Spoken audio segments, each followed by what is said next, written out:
Nick speaking, and welcome to this video. Right, Tyranid Learning Curve, it is time. So I've done those previous Outdoor Learning Curve, the Necron Learning Curve. Yes, they're out of date now, but they're still in the archives, and some of the stuff is relevant.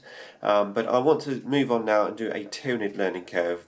So it'll be exactly the same format. I'm going to go through unit by unit and just share my experience, my learning curve with you guys, so that possibly you may learn something, whether you're a Tyranid player or not. You might get something from it, but not only that, but also for me to get stuff from you, because obviously everyone plays differently, and it's always good to get some feedback as well. Now, I've been playing Tyranids since 3rd edition, since this codex here, and I have to say that I did struggle, actually, to be fair, with 3rd edition. I even struggled with the next codex which came out, which was the 4th edition codex. Now, I know that I've seen people talking about this codex and how they did really well with it. I think mainly with like the Carnifexes and stuff. But when I was playing this, these two codexes, I wasn't on YouTube. I didn't know anything about like competitive gaming and stuff. I was just playing with a couple of buddies of mine.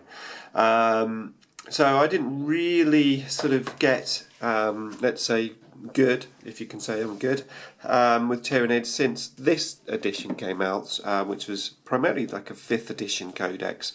Now, I absolutely love this codex. I know a lot of people complained with the limitations in that there's only certain units and they're all in the same slots, etc. But I had great fun with it, and I thought it was a fantastic codex.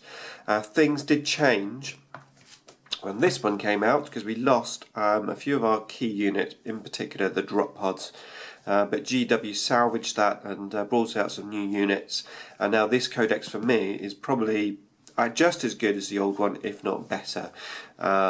So why play Tyranids? Why play Tyranids? Well, as you know, I've got quite a number of armies, and although Necrons is my favourite army, I have to say that Tyranids are definitely my most fun army. They are really, really great fun to play. I think it's just the fact that they're just totally different from like everything else. You know, very unique, great, awesome looking models, and just generally good fun. And the great thing about Tyranids is you can put your minis down, and if they die, you just don't care. It doesn't matter. They're supposed to die. You know, you put your bugs down, you charge them forward, and they get squashed. That's it. It's very cinematic for me with Tyranids, which is awesome. You know, Starship Troopers. Let's do it. So yeah, fantastic army to play. Really, really good fun. Tactically, they can be fairly challenging, but you do have quite a number of options with them, because they have lots of little bugs, they have some medium-sized bugs, and obviously, of course, they have those big bugs. Now, in this, the learning curve, I'm only going to cover the codex, effectively, plus the additional units, like the Tyranocytes.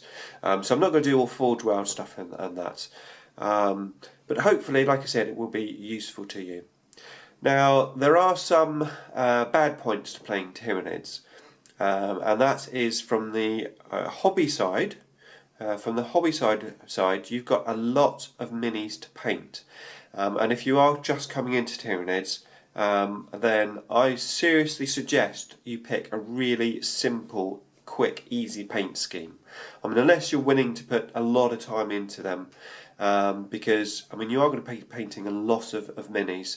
Okay, yes, if you've got like a fixed 2K list and you're just going to paint that and that's it, then fine. But if you're going to be like me, where you just want like pretty much all the units, you know, from the codex, and just play whatever units you want, you know, you could potentially be painting up like 100 gaunts. So you want a nice, simple, quick, easy paint scheme that you're comfortable with, like repeat painting. So that's one thing. The other thing, of course, is if you are going to play an army which consists of a lot of models, is it can be a bit back-breaking. And especially if you are obviously playing on very strict time limits, like in a tournament, for example. You may only have 2 hours to play. Well, you know, the Tyranids do take a little bit longer to play if you've got that horde type list. So just something to bear in mind from those 2 points of view. But yeah, on the whole, fantastic army to play. Awesome minis, really fun on the tabletop. And if anyone says to me, oh, let's have a fun game, I always try and head towards the Tyranids, because for me, I have the most fun playing Tyranids.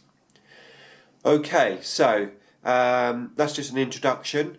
We'll move straight on to the first unit next, and I'm going to start with the troops selections. Thanks for watching.